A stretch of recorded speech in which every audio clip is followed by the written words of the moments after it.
नमस्कार साथियों, आप सबका पुनः स्वागत है श्रद्धा एस्ट्रो ज्योतिष में। आज हम लोग कवर करने वाले हैं मेष लगन की कुंडली में यदि शनि द्वादश भाव में बैठे हैं तो क्या फल है। हम ये भी कह सकते हैं मेष लगन की कुंडली में मीन राशि का शनि किस प्रकार का फल देता है। तो आइए शुरुआत करते हैं आज की वीडियो का। लग्न या प्रथम भाव से गिनेंगे तो यह पड़ेगा 12वां भाव। फिलहाल मेष लग्न में यही 12वीं राशि भी पड़ती है।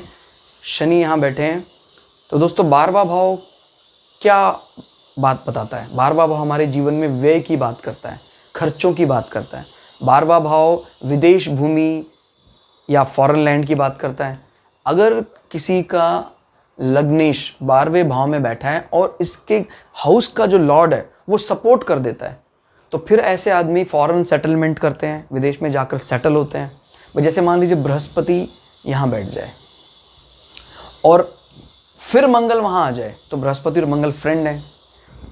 शनि यहाँ पर अब बैठ जाता है तो हालांकि कहीं ना कहीं तनातनी तो रहेगी, लेकिन आदमी विदेश में सेटल तभी होता है जब जनरली 12वें हाउस के जो हाउस लॉर्ड इसका सपोर्ट उसको मिल जाता है लग्नेश का, तो वो फॉरेन में अच्छी सेटलमेंट करता है। अभी यहाँ पर शनि आपके कर्म क्षेत्र और आपके आय भाव को रिप्रेजेंट कर रहा है। तो जब आपका कर्म क्षेत्र और आपका आय भाव का स्वामी 12वें भाव में जाता है तो कहीं ना कहीं ऐसे लोगों की जॉब करियर डिपेंड करता है फॉरेन लैंड और दूरस्थ स्थान पे।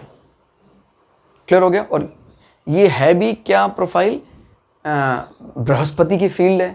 तो बृहस्पति यानी कहीं ना कहीं एजुकेशन, इससे रिलेटेड चीज़ों के साथ डील करता है। कोई एजुकेशन से संबंधित चीज़ें हैं या पढ़ाई संबंधी कोई कोर्स के लिए, इस प्रकार की चीज़ों के लिए आप कार्य कर सकते हैं।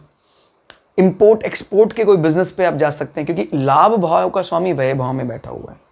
हालांकि बहुत अच्छी स्थिति में नहीं बन रही है, जब तक नहीं बन रही है जब तक बृहस्पति इसके साथ संबंधी बना है। जैसे बृहस्पति मान लीजिए इसके खुद के घर में आ जाता है तो फिर ये एक धन योग बना देगा और धन योग एक्टिव होते ही इसका प्रभाव बढ़ जाएगा। क्लियर होगा। तो बात समझना है आपको। अकेला कोई प्लैनेट जब इस कंडीशन में बैठता है तो हम ये मानते हैं कि भाई आपके जो कर्म क्षेत्र है, आपका जॉब प्रोफाइल का कारण फॉरेन लैंड रहेगी। क्लियर हो गया। और अपने से 3 होकर बैठा है, 1 2 3, उसमें कहीं ना कहीं कम्युनिकेशन इंडस्ट्री भी इन्वॉल्व हो सकती है। और आय भाव का स्वामी अपने से 2 होकर बैठा है। फ्रेंडली साइन माने फ्रेंडली,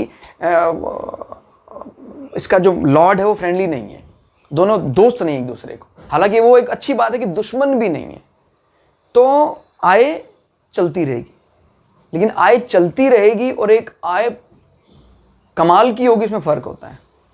अगर इस आय को कमाल होना है तो फिर आपको कुछ और एडिशनल एड ऑन चाहिए। अदरवाइज ये एक स्मूथ आय की बात करेगा, उसमें बहुत ज़्यादा जीवन में जो इच्छा रहेंगी, इच्छाओं की पूर्ति नहीं हो पाएगी क्योंकि इच्छा पूर्ति का स्वामी व्यय भाव में बैठा हुआ है दूरस्थ स्थान में। ऐसे लोगों को अपने जन्म स्थान से काफी दूर जाकर सक्सेस मिलती है कर्म और आय को लेकर। क्लियर हो गया। अब शनि की दृष्टि की बात कर लेते हैं। 1 2 3 शनि वहां बैठकर आपके धन भाव में दृष्टि बनाए हुए, क्योंकि शुक्र का भाव है तो डायरेक्टली इनडायरेक्टली कहीं ना कहीं सेविंग आप लोग बनाने में कामयाब हो जाएंगे। क्लियर होगा। पैसा आप रोकने में कामयाब हो जाएंगे। और रिलेशनशिप के लिए ज़्यादा अच्छा नहीं है ये। कुटुंब में एक प्रकार का वैमनस्यों की बात करता है क्योंकि प्रेम बिखेरता है चंद्रमा, शुक्र, बृहस्पति, इस बुध, इस प्रकार के प्लैनेट।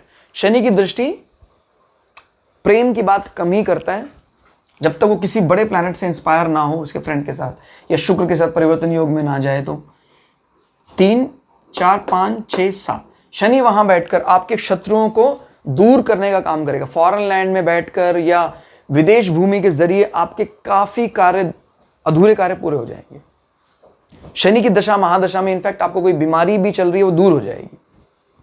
ठीक हो गया। 6 माने 7वीं दृष्टि पड़ रही है, 6ठे हाउस में 7 8 9 10। यहां से शनि बृहस्पति की दूसरे राशि में भी नजर बनाए, आपके भाग्य स्थान को नजर बनाए। आपको पता नहीं क्यों आपका भाग्य कमजोर सा प्रतीत होगा और पिता से सहायता कम ही मिलती नजर आएगी। ये तब तक लागू रहेगा जब तक बृहस्पति इनके साथ नहीं आते हैं। बृहस्पति आ जाते हैं तो फिर पिता का सपोर्ट फुल मिलेगा, भाग्य का सपोर्ट फुल मिलेगा, घर के बुजुर्गों का सपोर्ट फुल मिलेगा। इस कंडीशन में बुजुर्गों का सपोर्ट भी नहीं मिलेगा और उस डिनाई के लिए आपकी फॉरेन लैंड सेटलमेंट मुख्य रूप से जिम्मेदार होगी। माने उनके पूर्वज उनसे दूरी बनाकर रखते हैं, उनसे बड़े बूढ़े जो लोग हैं वो उनसे दूरी बनाकर रखते हैं, बड़े बूढ़ों की कम बनती है, इस प्रकार की बातें यहाँ से दिखाई देती हैं। तो कुल मिला के 12वें भाव में हालांकि 6, 8, 12 के हिसाब से देखा जाए तो शनि को सपोर्ट मिलता है, लेकिन शनि को एक बड़ी रिस्पॉन्सिबिलिटी मिली हुई थी और राशि जिस राशि में वो बैठे थे उसका भी उनको पूरा सपोर्ट नहीं मिल पा रहा है। तो शनि अभी काफ़ी ज़्यादा डिपेंडेंट है, जब तक बृहस्पति का सपोर्ट नहीं मिलता है तब तक शनि अच्छे फल नहीं देंगे।